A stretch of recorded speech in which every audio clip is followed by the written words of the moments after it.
বেশ কিছুদিন ধরে দিদি আমাকে বলছে শাহি টুকরা বানাও। শাহি টুকরা বানানোর জন্য প্রথমে আমাদের একটা মালাই বানিয়ে নিতে হয়। মালাই বানানোর জন্য আমি ব্যবহার করেছি 600 ml লিকুইড দুধ, একটা পাউডার দুধের প্যাকেট, আর কালারের জন্য ব্যবহার করেছি কেশর। কেশর থেকে সুন্দর একটা ফ্লেভারও আসে।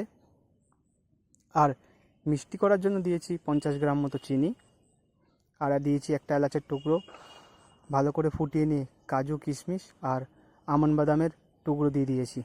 দুধটা ভালো করে জাল দিয়ে 600 ml কে 300 ml করে নিতে হবে। এবার একটি পাউরুটির মাথার অংশ এবং নিচের অংশ বাদ দিয়ে পিস পিস টুকরো করে তেলে বা ঘিয়ে ফ্রাই করে নিতে হবে। 5 থেকে 6 সেকেন্ড ফ্রাই করলেই দেখতে পাবেন সুন্দর একটা রং চলে এসছে। ঝটপট তেল ঝরিয়ে চিনির রসে ভিজিয়ে নিয়ে এইবার একটি পাত্রে সাজিয়ে নিয়ে ওপর থেকে দিয়ে দিয়েছি মালাইটা পুরোটার ওপরেই ভালোভাবে ছড়িয়ে দিতে হবে, ভালোভাবে যাতে মালাইটা সোক করে নেয়। আর ওপর থেকে দিয়ে দিয়েছি কিছু ড্রাই ফ্রুট দেওয়ার পর 1 থেকে 2 ঘন্টা ফ্রিজে বা এমনি রেখে দিন সেট হওয়ার জন্য। জিনিসটা সেট হয়ে গেলে খুবই সুন্দর লাগবে খেতে।